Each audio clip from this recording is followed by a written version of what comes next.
Now, though, William Eustace, M0WJE, tells us about the underlying concepts of DSP. Notes and slides will be available to download, as there'll be no time for questions here. Contact details will be available on screen. William Eustace. Good afternoon.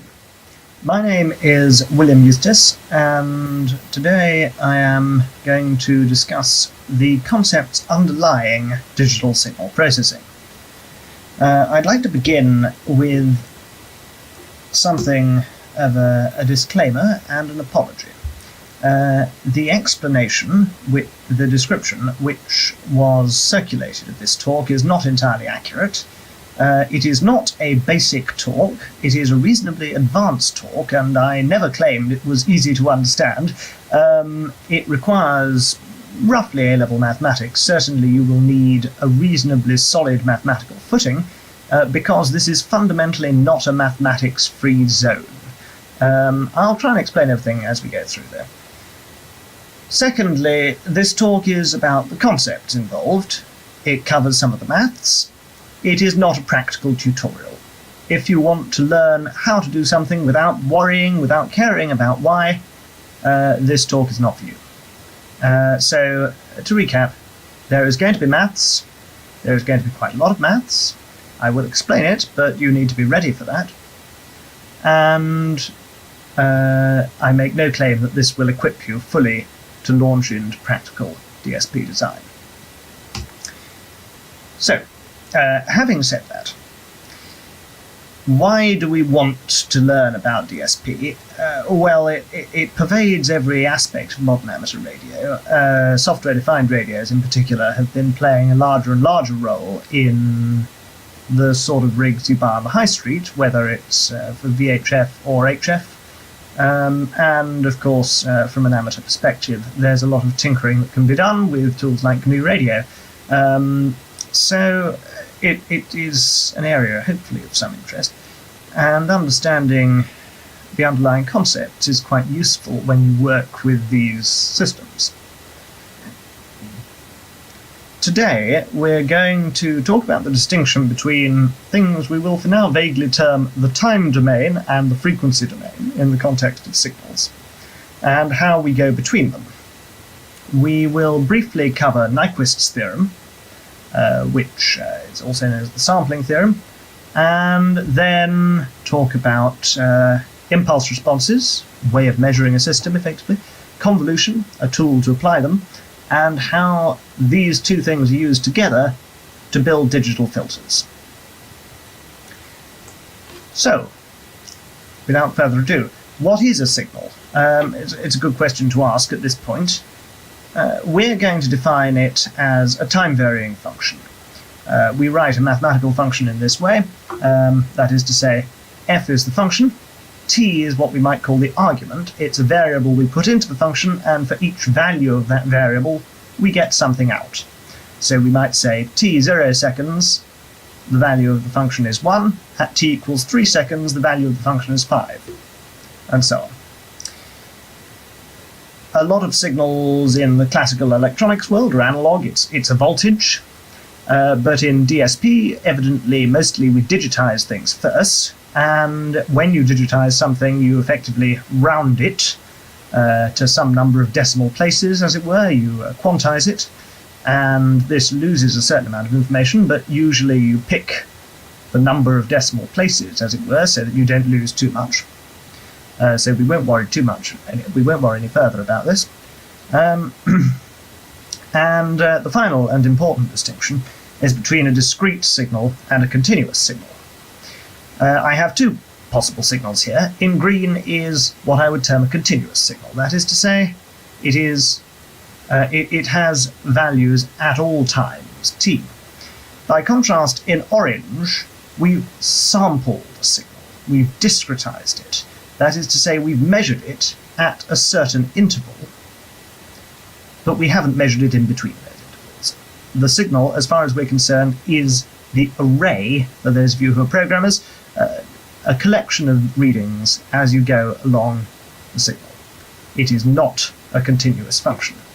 But we can treat it in much that light, and we're going to the extent we worry about the distinction in this lecture at all. I promised there would be some maths, and I wasn't lying, so hold on tight. First of all, a sum. This is a fairly straightforward concept, hopefully. It is exactly what it sounds like, adding up. It's slightly more nuanced because we introduce this very, very common and fairly simple notation. This is a Greek sigma, and at the bottom of the sigma we define something, a variable, n in this case. We say n equals 0, this is the lower limit, 0, and at the top m here is the upper limit. And what this means, once again for programmers, it's a for loop.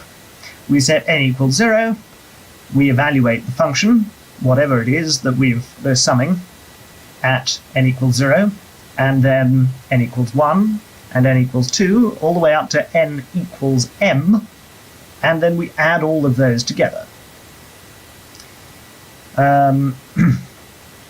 So that's a sum. The second essential concept is that of an integral, and this is what we draw here. This sign is a sort of elongated s. This is the integral sign, and what this means is take the function f of t, in this case, and with respect to the variable t, integrate between minus pi and pi. And I can show you what I mean by this. Here's a function. It's a sine wave, actually. And I have shaded the area under it in orange. That area is given by the integral between 0 and 10 of the function with respect to time, which is just the variable on the x-axis, effectively. So the integral is very simply the area under the function between these 2 points. It may be interesting to you to note, we can also approximate the area by a sum. And you can think of this just like counting squares. If you drew the function on squared paper, you could just count up the squares. If we draw some rectangles such that the top corner touches the curve at each point, and we sum up their areas, we get an approximation to the area, which we might write like this. That is to say, we sum over n of the function at n times delta t, so 0 times delta t, 1 times delta t, 2 times delta t, and so on, and each time multiply that value by the width delta t, which is the width between the width of these rectangles, and then we sum it all up. And in fact, this is the definition of an integral. As you let the rectangles get smaller and smaller and smaller, the sum becomes closer and closer to the area. And indeed, when the width of the rectangles becomes infinitesimally small, you end up with the integral. But that's a little more advanced than we need to go for this presentation. I thought I'd better cover this very briefly, but hopefully you're already familiar with it. It is important that we talk about sines and cosines. First, a sine wave. Here I've plotted 2 of them, actually. In blue on this figure is sine of t. This is what you might see on your oscilloscope if you hook it up to a single pitch, say a CW oscillator. It is just a pure tone. And the first thing to note is that it's periodic, it repeats. The second thing is, in this case, this is at one frequency. If we change the argument of the sine function to be 2t, then we double the frequency. So sine of 2t is plotted in orange, and you can see that in the time it takes sine of t to do one cycle, a cycle being the part between repeats, then sine of 2t has done 2 cycles. There is also another function, cos t, which is much like sine t, except shifted a bit. We're not going to talk much about that, but it plays a very important role. Now, I will say that another point which hopefully many of you anyway will have thought of or will have seen before, but it's not crucial if not. That's why I'm saying it now. a sine wave at frequency, a unit frequency, sine t, has a period of 2 pi. So if I take sine t, t is in seconds, the period is 2 pi seconds. That is to say, it repeats every 2 pi seconds, which is about 6.28. If, on the other hand, I put some multiplier in, I can generate a higher or lower frequency. So if I want a 100 hertz sine wave, I can write sine of 100 times 2 pi times t. The 2 pi is important to convert it into a frequency in cycles per second or in hertz, but it doesn't really matter. If you don't have that, you can write it however you like. It just doesn't quite correspond to the frequency measurements we usually use. So, to recap, integral is the area under a curve, sum is adding things up as we increase some variable, and a sine wave and a cosine wave are both periodic functions with frequencies adjustable by changing the argument of the function. No, we're not at the end yet. Sorry, that was the wrong, the wrong key. So now we can get down to business. You've probably all seen a waterfall display, a bit like this, or like this. This is what you tend to see on the front of something like a Flex SDR or anything of that kind. Many brands are available. This one happens to be captured by a friend from his Flex rig. This is of the 20-meter band on a fairly quiet afternoon. And at the bottom end here, we can see there are some CW signals. There's FT8 here, some other data modes, and SSB up here. This is an alternative. This is actually just in isolation a data mode, MFSK22. And once again, you can see it has a frequency spectrum, in this case over about 2.5 kilohertz. These are generated using an operation called the Fourier transform, and it is the Fourier transform we're going to spend now a good 15 or so minutes discussing. You might wonder how you generate these, and we're going to find out. But it helps to note what we actually want to do is find the component of the signal at a given frequency. So we want to say what's happening at 14.06 megahertz, for example. If we can filter out just that little bit of the spectrum, we can say, there's a CW signal here. And finding how much signal is at a given frequency is behind everything we're going to do in this next couple of slides. So, as I say, A-level maths will make things more pleasant from here on in, but you can probably hang on if not. You might have seen a Maclaurin series or a Taylor series before. It's a way of approximating a function by summing a polynomial, effectively. We multiply each term by some coefficient, and we adjust the coefficients so that it roughly represents our function. It's very useful, it turns out, but it's not so good for periodic functions. It doesn't repeat. We want to represent a periodic function to start with, and in order to do that, we might think, what periodic functions, you could call them basis functions if you want to get more sophisticated, are there? Well, we met two only a few minutes ago, sine and cosine, so let's use those. Rather conveniently, I introduced them totally randomly. They turn out to be the right ones to use, or at least the ones we're going to use. We're going to represent our function as a sum of sines and cosines. You might say, surely that only represents squiggles exactly like sine and cos, but we're going to add in higher frequencies. So we start off by adding sine t and cos t, and then we add some amount of sine 2t and some amount of cos 2t, and so on. In other words, we're combining a series of harmonics, each of them with a different mixing coefficient, to form the entire function. And this is called a Fourier series. The next question, of course, is how do we find these coefficients a and b? Of course, if you're really on the ball, you will have realized if we can represent our function as a sum of sines and cosines at different frequencies, then by looking at the size of the coefficients, we find out how much of a given frequency is in the signal. And that is really all I'm going to tell you for the next few minutes. So, the orthogonality of sines, without further ado. Consider a sine wave, sine t, and then add a second sine wave to the same plot, sine t again.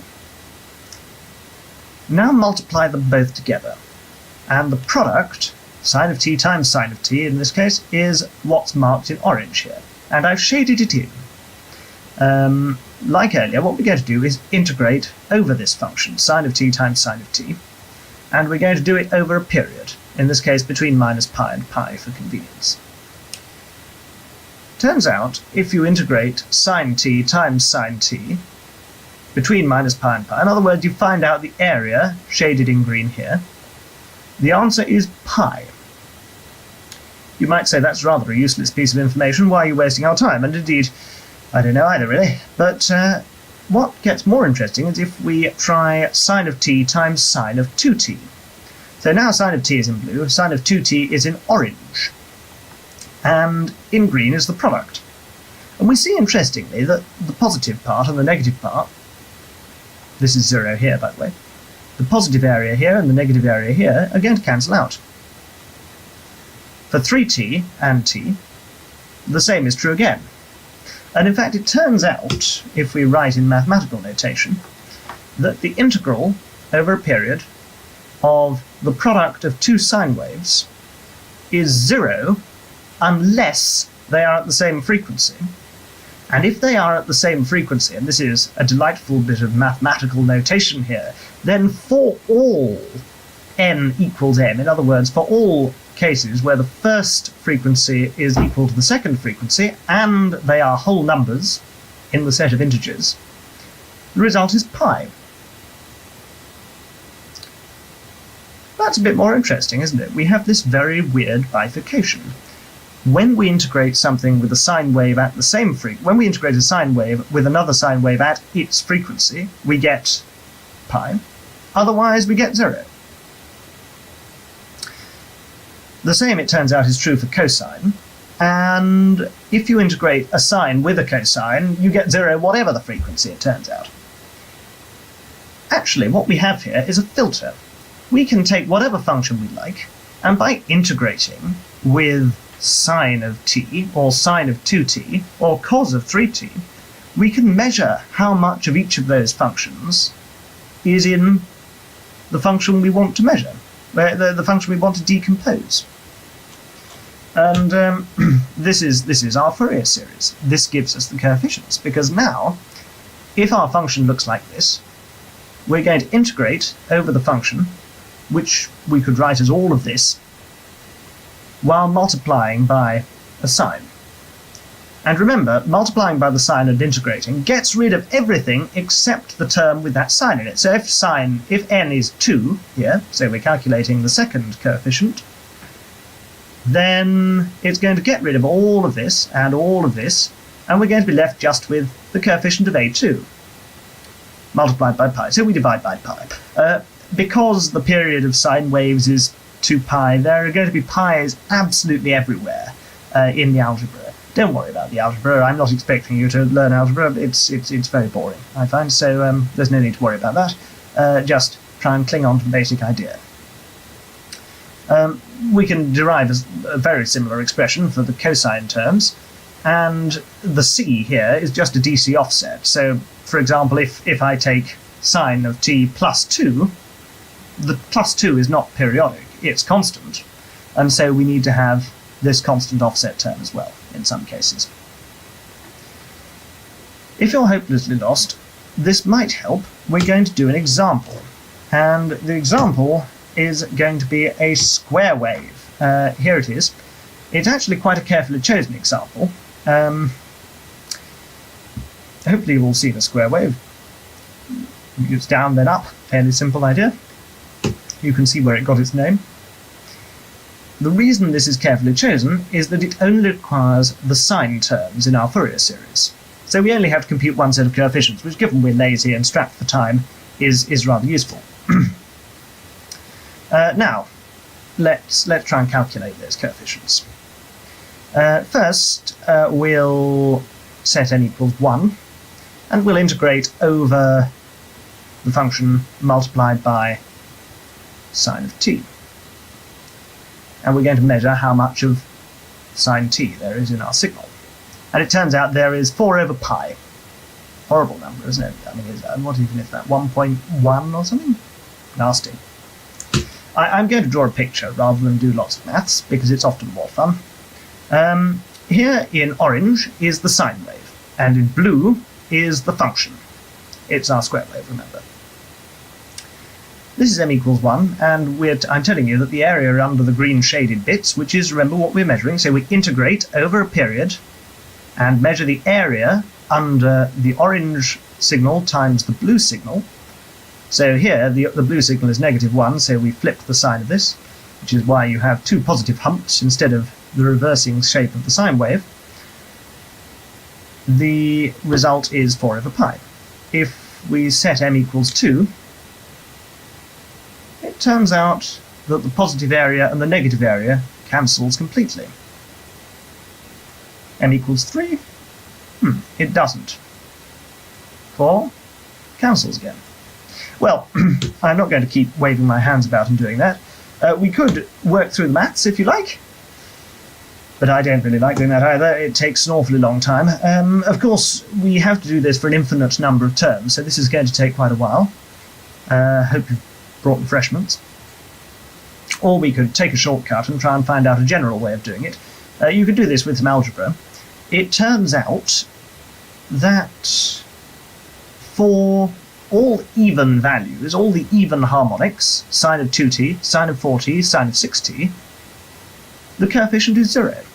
A square wave has no even harmonic content, which is quite an interesting result, but not all that surprising, because if you've ever been involved with spectrum policing, many amateurs seem to be in an informal capacity, you might have noticed that badly modulated signals or overdriven amplifiers, which tend to chop things up into a sort of square wave, often tend to emit third harmonics and fifth harmonics and seventh harmonics.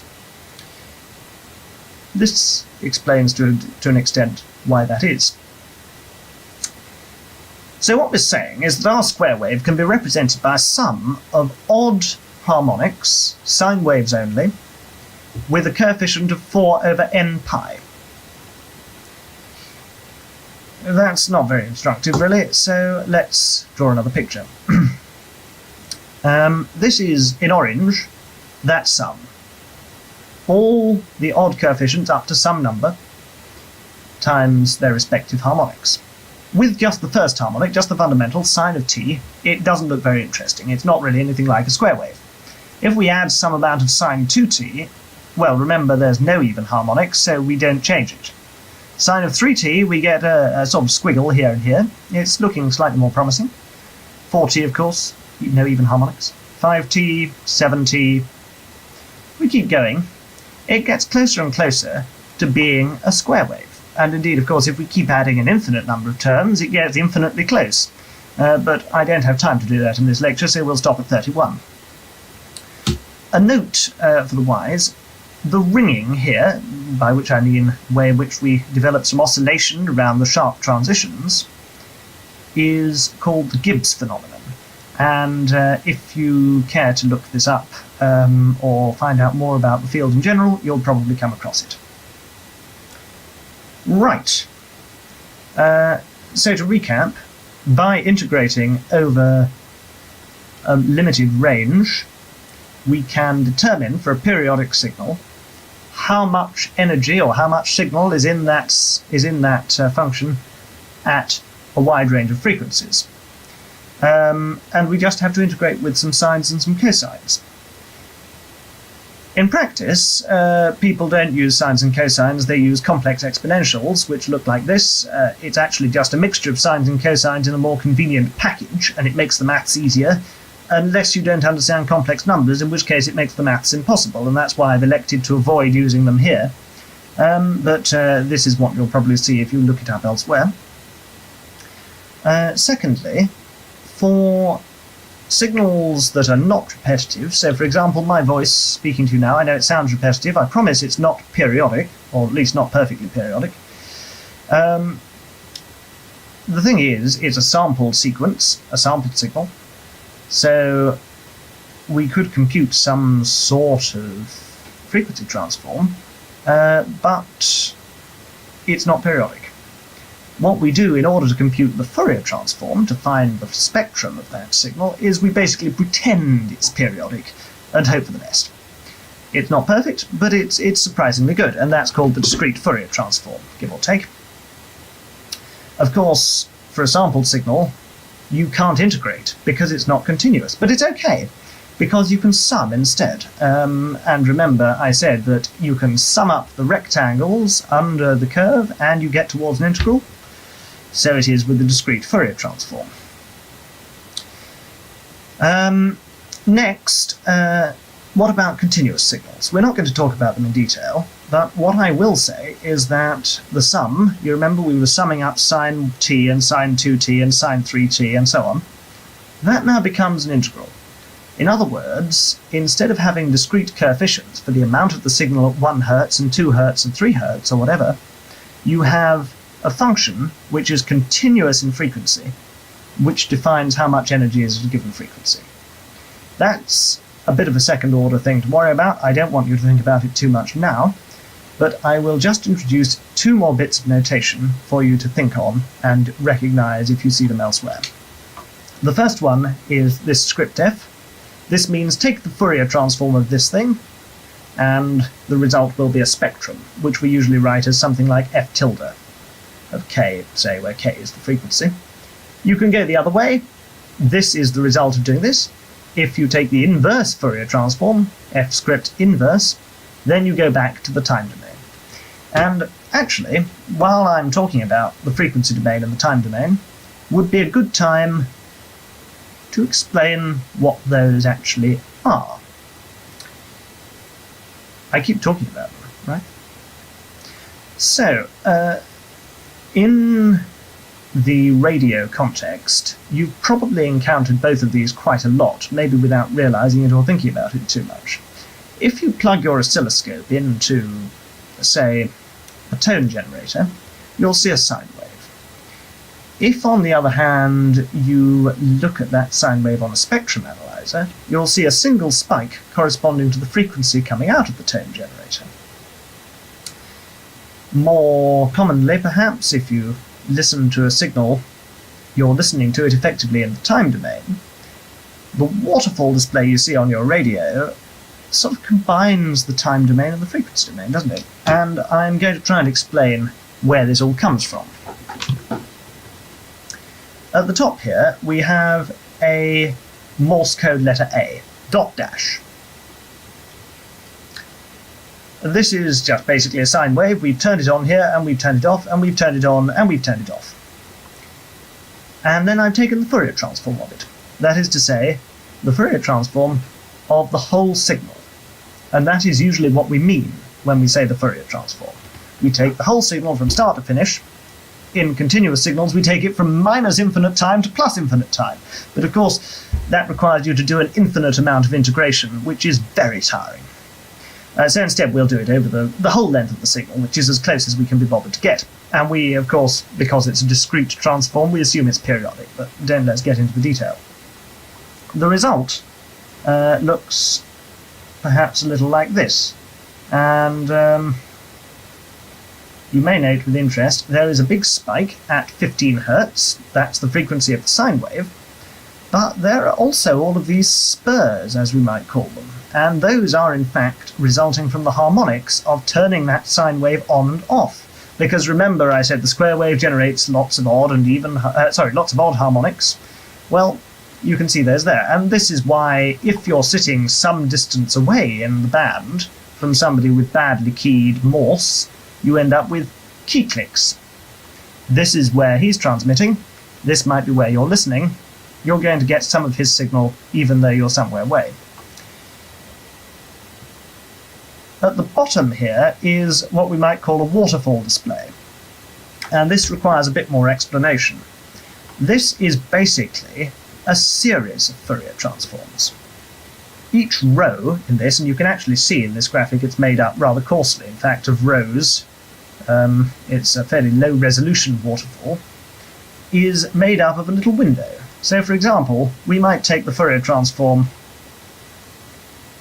of this bit of our signal, and of course here there's nothing, and we're going to keep sliding the window along, and then we'll take the Fourier transform of this bit. And of course now we have some component, and so you start getting a bit at 15 Hertz and some spread elsewhere. We keep sliding the window along and take the Fourier transform again, and move it along and take the Fourier transform again, and each time we generate one row of this image. Of course, your radio does this in real time as the signal comes in, and so the waterfall scrolls continuously, but that's all it's doing. It's taking a series of so-called short-time Fourier transforms and putting them together, and in fact the technique behind waterfall displays is called the STFT, or short-time Fourier transform. So generally, for the rest of this presentation, when I say the Fourier transform, I mean the thing which gives us this picture. It analyzes the whole spectrum. The whole signal at once, rather than little chunks of it. Final point. Some of you may have noticed, and I haven't mentioned yet, this spectrum here that I've obtained by taking the Fourier transform of the whole signal is signed. That is to say, it has positive frequency and negative frequency. What the hell is negative frequency, I hear you cry? Well, from our perspective in radio, it doesn't really matter. Because in the limited cases we're considering in this lecture anyway, we can imagine that the positive frequency component and the negative frequency component are exactly the same. So we can look at the positive part of the graph only. But it's important to remember that in Fourier space generally, we need to consider the negative side as well. Or at least you need to think about it a little at some point along your journey. So, a quick recap before we go any further. An integral is the area under a function between two limits. In this case, it's the area under the function f between a and b. Secondly, once we can find an integral, which we can do somehow, if you find the integral between a sinusoid over a sinusoid multiplied by some function over one period, you can measure how much that sinusoid is in the signal. So you can measure the frequency spectrum of your function. From that, you can derive a Fourier series. You can represent whatever signal you like that's periodic as a sum of content at all the harmonics, with some coefficients for each harmonic. We played around with it and we made it into a transform that works for any signal. I didn't explain how that worked really, but you don't need to worry about it too much. And we've hopefully now got a grip on the idea of the frequency domain, the spectrum, and the time domain, what you see on the oscilloscope. Now, I realise my face is covering up the bottom of this text. Given that the Fourier series and the Fourier transform are available, you can prove the theorem we're going to discuss on the next slide. Unfortunately, we don't have time to do so, but you should look it up. Which brings us neatly on to the Shannon-Whittaker-Kotelnikov-Nyquist sampling theorem, or Nyquist's theorem, or the sampling theorem. It's got quite a lot of names.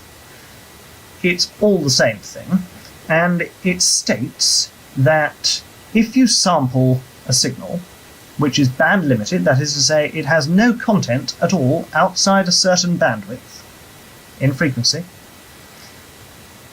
you can recreate it perfectly as long as you sample it at a sampling frequency, so you measure it more often than twice the bandwidth. That's a bit of a deep result. So effectively, if I want, taking the simple case, if I want to measure a signal which has frequencies up to 10 megahertz, and I sample it at more than 20 megahertz, even though I'm not measuring it continuously, so there are changes in the value between each time I measure it that I don't know about, I can completely recreate what happened between those points, given the fact I know it's band limited. Now that's somewhat counterintuitive, I think. I have a plot here which might help. We start out sampling what is here a 1 Hz sine wave at a lowish frequency. And the orange lines are fairly meaningless, they're just to help see roughly what all the dots are in. They don't represent the optimal way of reconstructing the signal, so bear that in mind in a moment. We're sampling at 0.7 Hz here, and it's 1 Hz sine wave. In fact, it looks, if you drew a line through the samples or something, you would imagine that it was a much lower frequency sine wave, rather than 1 Hz. What does that tell us? This is actually aliasing, or beating, and you will see it in all sorts of places, but we don't have much time to discuss it now. If we increase the sampling frequency, when it's half the output frequency, we get nothing at all, and we see more aliases, different frequencies that seem to appear, as we continue to change the sampling frequency, until we get to the signal frequency. This is the limit. As soon as we sample at more than that, we now have more than 2 samples per cycle. And when I say per cycle, here of course I've plotted a sine wave. I thought I said, I hear you cry, that this was for any signal, not just for sine waves. Remember, we've already found out we can represent any signal we like as a sum of sine waves. So if we can prove this, or if you can be satisfied with this for a sine wave graphically, it works for whatever you like. And indeed, you can now see that if you reconstructed through these points to some extent, yes, you're going to get a sine wave that looks plausible. But I would, of course, if I were wimpish, I would increase the number of points massively, way beyond what's actually required. And now, look, even by drawing a straight line, I can reconstruct it. This is a really unsatisfying proof, and if you're satisfied with this, well, you shouldn't be. Look it up. There is a proof using the mathematics of Fourier series, which we've already covered, and a little bit of the Fourier transform, which we've skimmed over. It's quite nice and simple, and hopefully I may make some notes available. Now, we don't have time to cover the proof, but just to recap, the gist is we can sample our signal at a frequency of more than twice the bandwidth, and we can recover it perfectly. Okay, now we're satisfied this DSP thing isn't a total waste of time, because we aren't throwing away vast amounts of information when we sample the signal, which, admittedly, you'd think I wouldn't be giving a lecture about it if it were totally unimportant. You might not be right. We might say, why do we want to do it anyway? Well, say you're listening to a Morse signal and there's somebody very loud edging in next door to you. Here's the spectrum. This is the Morse signal you want. This is some interference. We want to get rid of the interference, but we want to keep the signal. And in a perfect manner, we would want to have no impact on the signal we want to keep and get rid of everything else completely. Note, this is in the frequency domain. I've said we want to cut off everything outside here and keep everything in here. And this is actually called a brick wall filter because it's, well, I've drawn it in a sort of brick-like colour. It's got vertical sides and a flat top. Damn sight better built than the brick wall we had built by the builders we last had. Anyway, it turns out you can't make one of these. But we're going to come back to it, so don't lose hope. In the interim, though, we're going to have a break and talk about fireworks. Now, this explanation is thanks to a lecturer at the University of Cambridge. It was possibly the best explanation of a difficult concept I heard in 4 years there, and so that prize goes to Professor Tom Hines. Thanks very much well, I didn't ask, but I have stolen his explanation entirely, and I hope he doesn't mind too much. Imitation is the sincerest form of flattery, as they say. Let's say we're planning a fireworks display and want to calculate how much smoke is in the air. We could set off the whole fireworks display and just measure, but that would be, rather expensive. So let's try setting off one firework and measuring how much smoke it produces. One firework goes off and the smoke blows away. Okay.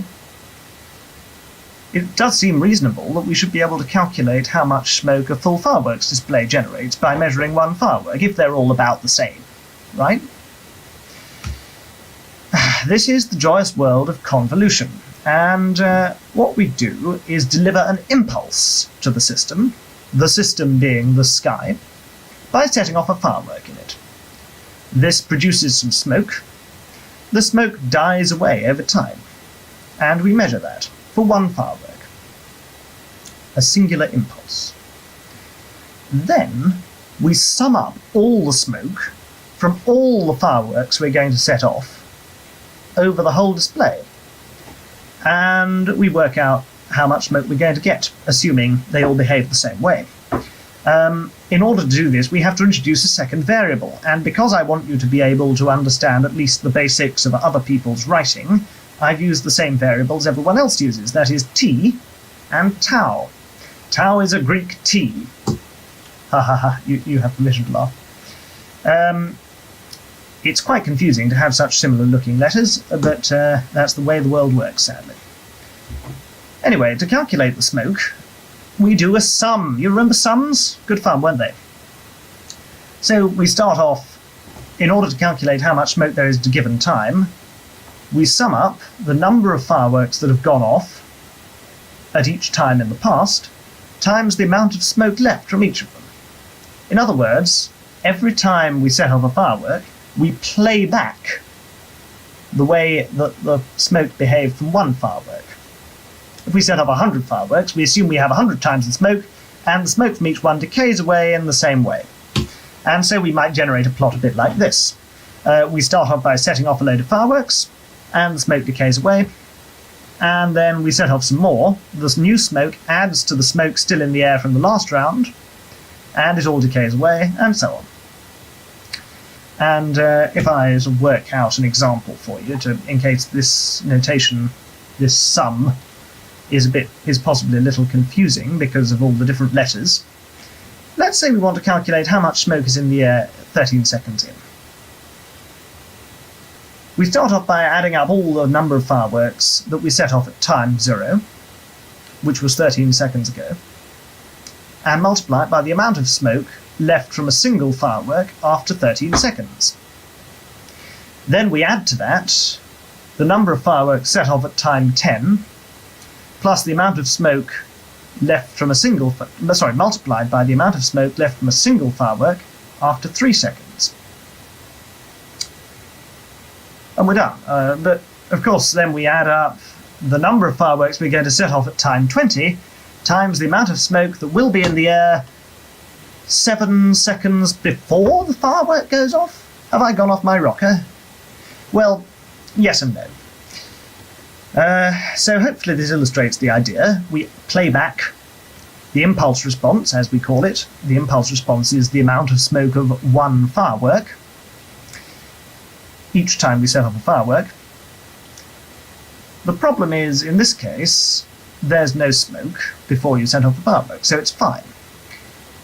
But in some cases in life, you will encounter impulse responses which are so-called non-causal. In other words, they have non-zero values before the firework goes off. If you imagine a bell, for example, you can easily measure the impulse response of a bell. You just hit it with something, and it rings. Imagine a bell that started ringing just before you hit it. It'd be very confusing. Some filters end up having impulse responses like this, and of course that's very problematic because the filter doesn't know what's coming in the future. Very few of us do. So this yields some problems, and it's worth being aware of. Two more points. First, the stimulus. We've said it's going to be 1 firework, and then 3 fireworks, and then 2 fireworks, and so on. But actually, in general, your input, the number of fireworks, if you will, can be a continuous function. It can be anything, within reason. And the second problem is with the whole idea. Oh, the problem is with the whole idea to an extent. Because we've measured 1 firework. Why might this not work? First, imagine the wind changes between when we measure the 1 firework and when we have the display. Obviously, the behavior is going to change, right? Secondly, what if behavior is not linear? And there are some examples of this in electronics. So let's say we're measuring a real-world filter for a high-power amplifier. If it has ferrites in it, for example, they might saturate. So they stop behaving the way you measured them when you put many times what you measured through them. Diodes. If you apply a negative voltage where you measured it with a positive voltage, obviously the behavior is going to be different. Transistors, equally, same problem. And of course, at some extreme, if you have a wire and you measure it with 1 milliamp of impulse, you hit it with a milliamp pulse and see what happens, and then you say, okay, I'm now going to have 100 million of those, well, the wire might just catch fire and burn out, and then obviously it's not going to respond linearly. In short, the system has to respond linearly within the area of interest, so you can add up, you can play back and add up the smoke. And secondly, the impulse response, the amount of smoke from 1 firework, as it were, has to be constant. And these are what we refer to as linear time invariant systems. In the world of digital signal processing, you don't need to worry about this so much because you choose what the impulse response is, and it's hopefully going to be linear unless you've made some overflow errors, that kind of thing, which are implementation issues, really. Finally, the convolution theorem, as it's known. I'm not going to go into this in depth because it's a bit complex, but it's incredibly useful. What it states is that multiplying the Fourier transform of 2 functions, in other words, multiplying functions in the frequency domain, is the same as taking the Fourier transform of the convolution of those 2 functions. In other words, convolution in the time domain is multiplication in the frequency domain. It turns out it works the other way around too. And we're about to see exactly why that's so helpful. Because I know I've been talking to you about fireworks, and you think I'm a pyromaniac, and you think I'm babbling incoherently. Perhaps I am. But there is method in the madness, because we're coming back to digital filtering. You'll be excited to hear, I hope. So, we wanted to filter a signal digitally, what feels like a few hours ago. And what we said by that is we want to remove all frequencies outside a certain band. We said we wanted to build this brick wall filter. And we said, unfortunately, it wasn't possible. You might say, why can't we just take the Fourier transform of the signal and chop off everything, and then take the inverse Fourier transform? Fair question. First of all, taking the Fourier transform can be rather expensive. Secondly, you tend to have to do that for the whole signal, like I said, so that's going to be even worse, because you're going to have to wait till it all comes in, and then take the Fourier transform, do the processing, transform back, and rather a lot of work. There is a better way, because what we want to do, effectively, is multiply in the frequency domain the spectrum of our signal, which is in green, by the spectrum of our filter, which is in orange. But what if instead we convolved in the time domain the impulse response of the filter with the signal coming in from the antenna? You can take the inverse Fourier transform of a box like that, the brick wall, and it looks like this, actually. This is a function called a sinc function for its sins. It's sine x over x, basically. And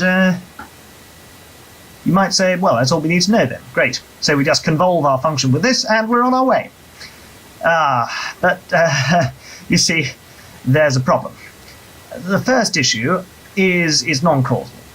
So you have to know what's coming infinitely far in advance in order to filter anything.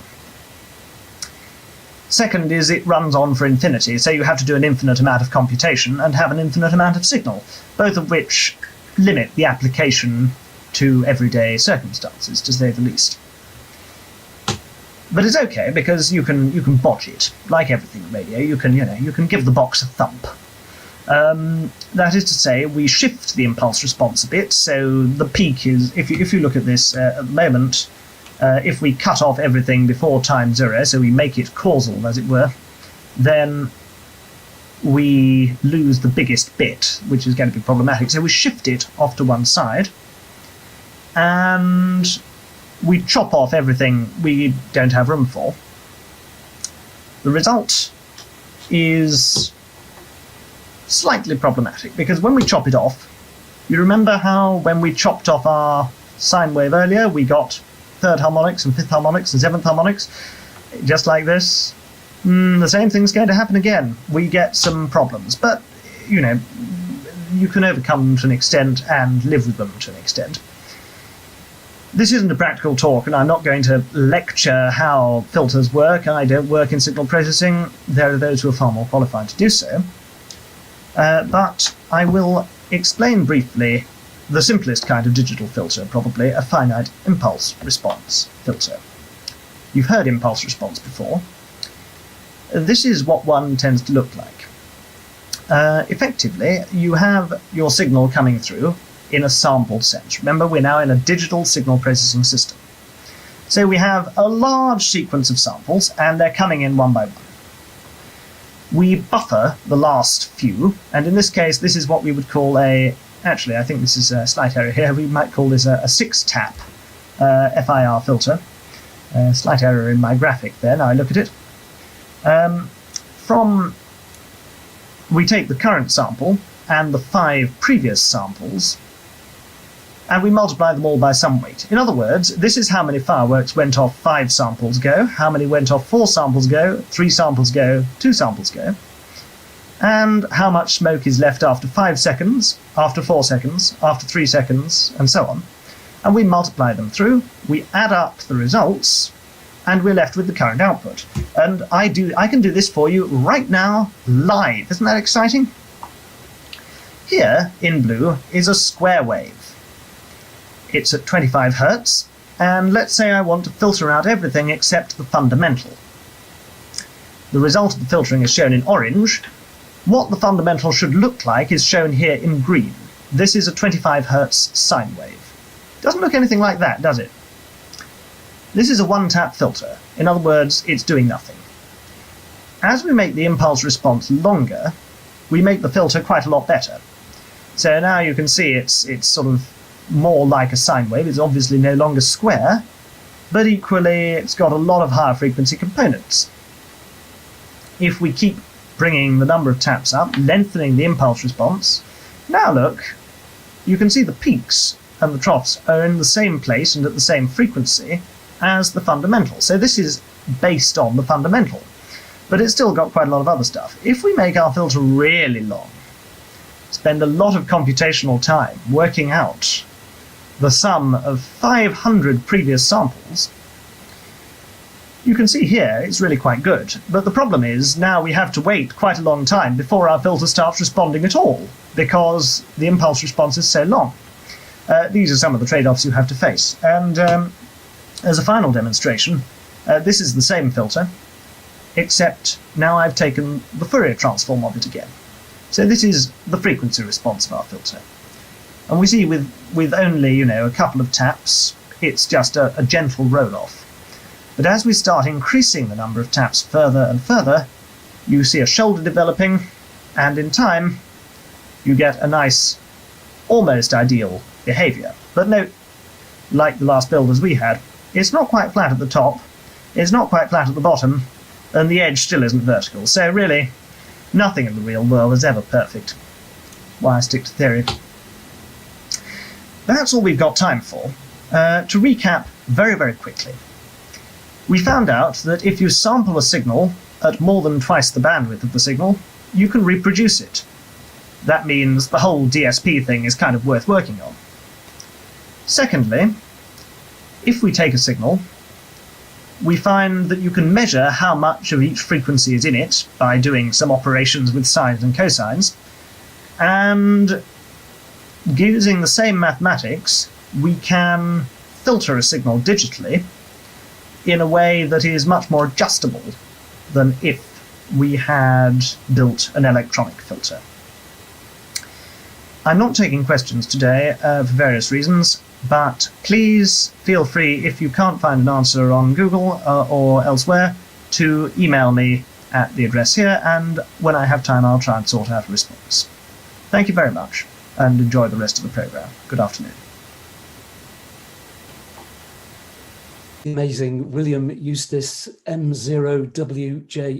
I love him. Probably my favourite speaker of the day, even though I didn't understand a word. Oh no, I do know what fireworks are. Well, William's PDF notes are available at the address on screen, and if you still have questions, use the email address that he gave out there.